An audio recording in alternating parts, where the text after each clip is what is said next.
네, 오늘 금요 새벽에 오신 여러분들 주님의 이름으로 환영하고 축복합니다. 우리 지난 시간에는 다음 자막처럼 듣는 귀를 가진 자, 샤마하는 그리스도인에 대해 함께 살펴봤었습니다. 사무엘이 샤마하는 인생을 살게 될 때 그는 말씀이 희귀한 시대 속에서도 하나님의 말씀이 넘쳐서 하나님의 마음과 뜻에 합한 삶을 살 수 있었습니다. 사랑하는 성도 여러분, 하나님의 등불은 아직 꺼지지 않았습니다. 하나님은 지금 이 시간에도 그리고 이러한 시대 가운데서도 우리에게 말씀하고 계십니다. 그렇다면 우리는 어떻게 반응해야 되겠습니까? 다음 9절 말씀을 우리 같이 함께 읽어보겠습니다. 엘리가 사무엘에게 이르되 가서 누웠다가 그가 너를 부르시거든 내가 말하기를 여호와여 말씀하옵소서 주의 종이 듣겠나이다 하라 하니 이에 사무엘이 가서 자기 처소에 누우니라. 여러분, 이 고백과 같이 말씀하옵소서 주의 종이 듣겠습니다 라는 고백, 그 작은 고백이 여러분의 삶을 바꿀 것입니다. 주님의 음성을 들으시고 주님께 순종하시고 주님의 말씀 가운데 들어가는 저와 여러분이 되기를 주님의 이름으로 축복합니다. 여러분, 오늘 말씀을 시작하면서 저는 다음 자막과 같이 이러한 질문을 던져보고 싶었습니다. 우리 삶의 가장 큰 비극은 무엇인가? 실패라고 답할 수 있고 상실이라고 말할 수도 있고 좌절했던 경험들, 질병에 걸렸던 경험들, 그런 것들을 보면서 우리 모두는 무엇이 비극일까라는 그 질문 앞에 개인의 경험이 우러나오는 그런 말들을 꺼낼 것 같습니다. 혹 누군가는 이렇게 대답할 수 있습니다. 문제가 생겼을 때 답이 없는 그런 상태들을 겪었을 때 그것이 가장 큰 비극인 것 같다라고 말할 수도 있습니다. 그런데 진짜 비극은 다음 자막처럼 해결책이 바로 옆에 있음에도 불구하고 그것을 볼 줄 모르는 것, 그것이 우리 삶의 가장 큰 비극이지 않을까라는 생각이었습니다. 왜냐하면 오늘 본문 속에 나오는 이스라엘 백성들은 이러한 비극을 경험하기 때문입니다. 오늘 본문 1절 말씀을 보십시오. 우리 같이 함께 합독하겠습니다. 사무엘의 말이 온 이스라엘에 전파되니라. 이스라엘은 나가서 블레셋 사람들과 싸우려고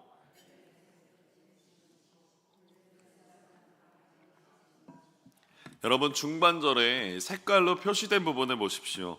이스라엘은 나가서 블레셋 사람들과 싸우려고 에벤에셀 곁에 진을 쳤다라고 말합니다. 여기서 이 에벤에셀은 도움의 돌이라는 뜻을 나중에 갖게 되지만 지금은 그냥 지명 혹은 이 뜻을 그대로 해석하면 돌무더기라는 뜻입니다.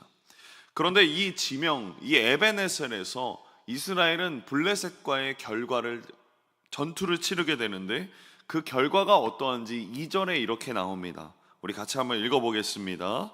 블레셋 사람들이 이스라엘에 대하여 전열을 벌이니라.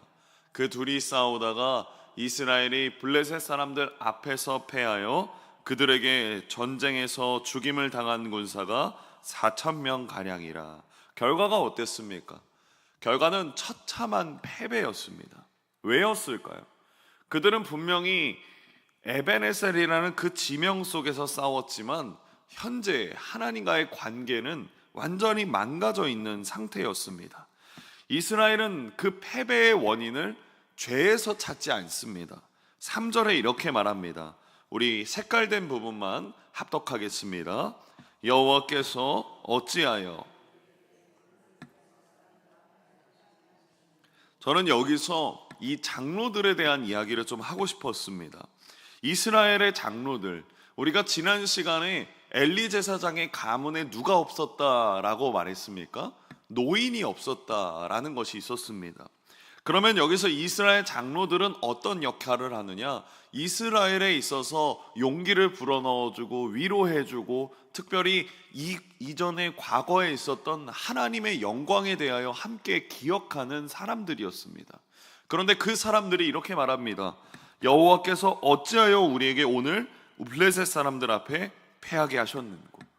저는 이 질문이 굉장히 교활하게 들렸습니다. 여러분, 다음 자막을 보십시오. 이들은 우리가 무엇을 잘못했는가라고 말하지 않고 왜 하나님이 우리를 패하게 하셨는가라고 묻고 있습니다. 그러니까 자신들의 죄와 불순종을 돌아보는 대신에 모든 책임을 누구에게 말하고 있는 것입니까? 하나님에게 말하고 있는 것입니다. 모든 책임을 하나님께 돌리는 태도를 지금 이스라엘 장로들, 그 이스라엘의 영적 상태를 보여주는 사람들이 그렇게 말하고 있다라는 것입니다. 이들은 자신들의 타락이나 자신들의 형식적인 신앙을 돌아보질 않았습니다. 여러분, 다음 그림을 보십시오. 마치 학교에서 성적이 낮은 학생이 왜 선생님이 나에게 성적을 낮게 해주셨을까라고 원망하는 것과 같습니다. 여러분, 진정한 학생의 해결의 문제는 자신의 문제를 돌아보는 것입니다. 내가 공부를 왜 이것밖에 못했을까? 내가 왜 이렇게까지 하지 않았을까? 그런 인정에서 시작된다라는 것입니다. 보십시오. 문제의 원인을 잘못 진단했으니까 해결책도 잘못될 수밖에 없습니다. 그래서 이들의 해결책이 무엇이냐? 3절 중반절에 이렇게 말합니다. 우리 노란색 부분, 우리 3절 중반절부터 후반절까지 함께 합독하겠습니다. 여호와의 언약궤를 실로에서 우리에게로 가져다가 우리 중에 있게 하여 그것으로 우리를, 여러분 보십시오. 그들은 기도하거나 회개하거나 선지자 혹은 제사장을 찾아가서 하나님의 뜻이 무엇입니까? 라고 묻지 않습니다. 대신에 그들은 무엇을 가져옵니까? 눈에 보이는 물건을 가져옵니다. 언약궤는 분명히 하나님의 임재를 상징하는 도구입니다. 그렇지만 그들은 언약궤 자체를 전쟁에서 승리하게 하는 부적과 같은 것으로 보았다라는 것입니다. 여러분, 저는 오늘 이 말씀을 묵상하면서 다음과 같은 설교의 포인트를 잡았습니다. 오늘 설교의 핵심, 그것은 단 하나, 아론 하브리트, 이 언약궤에 대한 오해라는 것입니다. 여러분, 언약궤는 단순한 상자가 아닙니다. 이는 이스라엘과 하나님 사이의 언약, 즉 약속에 대한 내용을 보여주는, 그것을 상기시키게 해주는 도구라는 것입니다. 여러분, 다음 그림과 히브리서 9장 4절 말씀해 보십시오. 여기에 보면 언약궤에 무엇이 들어있느냐라는 것을 보여줍니다. 우리 같이 한번 읽어보겠습니다. 금향로와 사면을 금으로 싼 언약궤가 있고 그 안에 만나를 담은 금 항아리와 아론의 쌍난 지팡이와 언약의 돌판들이 있다. 여러분, 언약궤 안에는 만나를 담은 금 항아리, 그리고 쌍난 지팡이, 그리고 가장 중요한 십계명이 있는 2개의 돌판이 들어 있습니다. 이 사진과 자막을 보십시오. 언약궤에는 이스라엘에게 주신 하나님의 은혜, 그 만나를 담은 금 항아리가 있고, 또 하나님이 아론의 쌍난 지팡이를 보여주시며 권위를 상징해 주시고, 또 말씀, 하나님이 직접 그 모세를 통해 말씀해 주셨던 그 돌판이 여기에 들어 있습니다. 언약궤, 여러분, 이것은 다시 생각해 본다면 언약궤는 하나님의 은혜를 기억하고 하나님의 권위를 기억하고 하나님의 말씀을 상기시키게 해주는 거룩한 존재라는 것입니다. 그런데 중요한 건 무엇이냐? 이러한 도구의 의미는 결국 누구의 권위요, 누구의 은혜요, 누구의 말씀입니까? 하나님의 은혜요, 하나님의 말씀이고 하나님의 권위입니다. 언약궤는 끊임없이 누구를 기억하게 만드는 징표입니까? 하나님입니다. 언약궤는 계속해서 누구를 기억하게 만드는 상징입니까? 하나님입니다. 따라서 언약궤를 보면 하나님의 은혜를 기억할 수 있고, 언약궤를 보면 하나님의 권위를 떠올릴 수 있고, 언약궤를 보면 하나님의 말씀을 기억하게 만드는 그 거룩한 존재가 이 언약궤라는 것입니다. 그런데 이스라엘 백성들은 전쟁에 졌을 때 하나님께 매달리는 것이 아니라 언약궤, 그 상징과 그 징표를 가져오면 전쟁에서 승리할 수 있다. 마치 전쟁 승리의 무기 정도로 보는 상태였다라는 것입니다. 정말 중요했던 하나님과의 관계를 회복하지 않고 오직 눈에 보이는 이 언약궤만 있으면 우리가 승리할 수 있다, 그렇게 생각했던 것입니다. 저는 이 모습을 보면서 마치 오늘날 그리스도인의 모습을 보게 됩니다. 기독교가 아무리 지탄을 받고 권위를 잃어버리고 자신이 하나님을 믿는다라고 말하는 사람들은 어딜 가나 있습니다. 그런데 그들의 모습이 어떻습니까? 주일 예배에 참석하고 헌금을 내고 봉사하는 것은 정말 열심히 하지만 정작 하나님과의 관계, 개인적인 기도와 말씀 묵상과 삶의 실천, 이 세 가지의 균형을 이루는 것을 별로 귀찮아합니다. 교회라는 공동체에 들어가 있지만 개인적으로 하나님과의 만나는 시간을 싫어합니다. 귀찮아합니다. 그것은 주일에 한 번이면 만족해야 합니다. 매일매일 기억하고 매일매일 하나님과의 관계를 쌓는 것을 마치 이전에 있었던 과거의 영광으로만 생각합니다. 여러분, 다음 그림을 보십시오. 제가 이 부분을 보면서 이런 비유를 떠올라 봤습니다. 병원에서 우리가 처방받는 약이 있습니다. 그런데 이 약병에는 의사의 이름도 적혀 있고 약의 성분도 적혀 있고 복용법도 적혀 있고 이 약을 먹으면, 이 약통 안에 있는 약을 먹으면 내 병이 나을 수 있다라는 그 믿음도 있습니다. 그런데 그 약병을 열어보니까 정말 거기에 아무것도 없다면 어떻겠습니까? 약병은 아무리 공식적이고 권위 있어 보여도 그 안에 약이 없으면 아무런 효능과 효과를 경험할 수 없습니다. 이스라엘 백성들에게 있어서 언약궤는 이 약병과 같았다라는 것입니다. 그들은 언약궤라는 이 형식만 있으면 모든 것이 가능하고 전쟁에서 승리하리라 믿었다라는 것입니다. 그런데 정말 그 안에 담겨야 할 내용물, 하나님과의 관계, 하나님과의 관계가 그 하나님을 향한 순종의 믿음이 없었다라는 것입니다. 블레셋 사람들도 언약궤를 두려워합니다. 오늘 본문 7절 말씀을 보십시오. 우리 같이 읽어보겠습니다.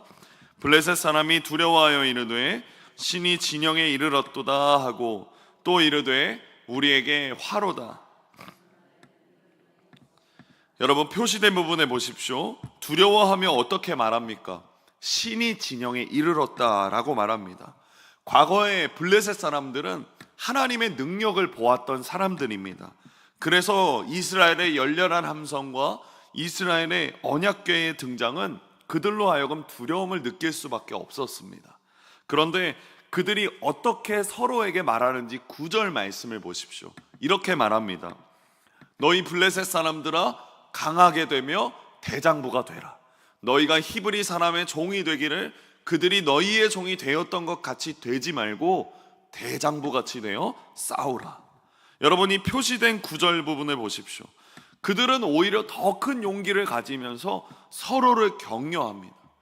절망하고 도망치기보다 대장부같이 되어서 싸워라 라고 말합니다. 여기서 우리는 이스라엘과 블레셋의 아이러니한 차이를 보게 됩니다. 이스라엘은 언약궤라는 형식을 통해서 승리를 확신했고 그 오만함 때문에 패배했습니다. 반면에 블레셋은 언약궤라는 상징에 대한 두려움 때문에 오히려 더 결연한 용기를 가지게 됐습니다. 이스라엘의 헛된 기대가 그들을 나태하게 만들었다면 블레셋의 솔직한 두려움은 그들을 더 강하게 만들었던 것입니다.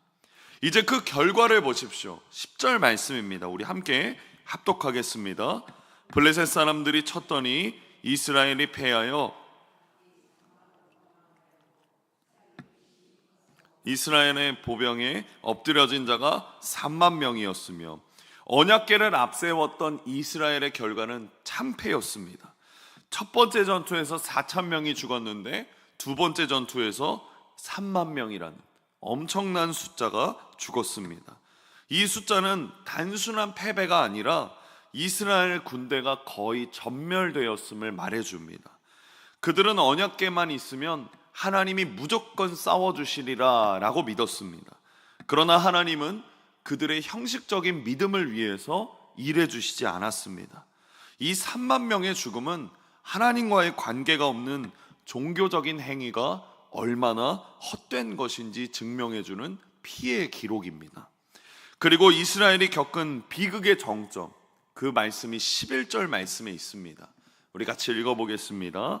하나님에게는 빼앗겼고 엘리의 두 아들 홈니와 비나스는 죽임을 당하였더라. 여러분, 이 한 구절이 이스라엘의 비극이 최고조에 달했음을 보여줍니다. 그들이 잃은 것은 단순한 군대의 숫자와 제사장이 아니었습니다. 엘리 두 아들의 죽음은 이미 예언된 대로 타락하고 하나님을 경외하지 않은 제사장 가문에 대한 하나님의 준엄한 심판이었습니다. 그들의 죽음은 형식만 남은 구시대의 끝을 상징합니다. 그리고 가장 끔찍했던 것은 무엇입니까? 언약궤가 빼앗겼다라는 것입니다. 이것은 하나님이 더 이상 그들과 함께하지 않으신다라는 메시지이고 절망적인 상황이며, 그들의 형식적인 믿음은 결국 하나님의 임재를 상실하는 비극으로 끝났습니다. 여러분, 오늘 우리는 비극적인 역사를 통해서 뼈아픈 교훈을 얻습니다. 이스라엘이 모든 것을 잃었던 것은 하나님이 약해서가 아니라 그들의 믿음이 공허했기 때문입니다. 그들은 하나님이 아니라 하나님의 상징만을 믿었습니다. 저는 이 모습이 오늘날 우리 그리스도인들에게 중요한 메시지라고 생각합니다. 여러분, 교회라는 건물, 직분이라는 이름, 예배라는 의식만 의지하며 살아가고 있지는 않습니까? 이제는 형식만 남은 믿음에서 벗어나서 이제는 이름뿐인 그리스도인에게서 벗어나야 합니다. 우리 삶의 진정한 언약궤는 바로 하나님과의 살아있는 관계, 하나님과의 친밀한 관계, 하나님과의 인격적인 관계입니다. 우리 삶에서 형식적인 신앙의 언약궤는 내려놓고 그 안에 있는 진정한 하나님의 임재와 임재를 사모하는 태도와 용기를 가지시는 저와 여러분이 되기를 바랍니다. 우리가 가장 두려워해야 될 것은 물질의 상실도 명예의 추락도 삶의 불편함도 아닙니다. 우리 삶에 있어서 하나님의 임재가 떠나는 것을 가장 두려워하기를 주님의 이름으로 축복합니다. 말씀을 맺겠습니다. 여러분, 다음 그림처럼 예전에 한 등산가가 있었습니다. 그는 에베레스트를 등반하는 것을 가장 꿈꿔왔습니다. 그래서 가장 비싼 장비, 최첨단 GPS, 최고의 등산복, 최고의 장비를 모두 다 갖췄습니다. 그런데 다음 그림처럼 막상 산을 오르자 그는 얼마 못 가 주저앉고 말았습니다. 왜냐하면 그는 장비만 완벽하게 갖췄을 뿐 정작 자신의 체력을 단련하지 않았기 때문입니다. 그의 등산 장비는 그저 무거운 짐일 뿐 그를 정상으로 이끌어주지 못했습니다. 사랑하는 성도 여러분, 우리의 신앙도 마찬가지입니다. 신앙의 형식은 등산 장비와 같습니다. 그것은 우리를 돕는 도구에 불과합니다. 그러나 진정한 능력은 무엇이냐? 하나님과의 관계라는 것입니다. 즉, 영적인 체력을 길러야 합니다.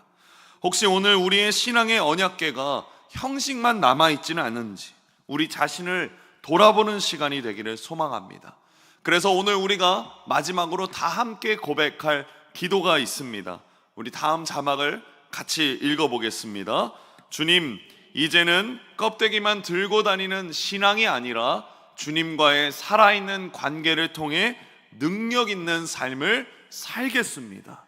우리에게 있어서 이 결단이 여러분을 새로운 삶으로 인도할 것입니다. 하나님의 능력이 형식에 있는 것이 아니라 하나님과의 관계에 있음을 깨닫는 저와 여러분이 되기를 바라며, 그 관계로 깊이 들어가는 오늘이 금요일이 되기를 주님의 이름으로 축복합니다. 기도하겠습니다.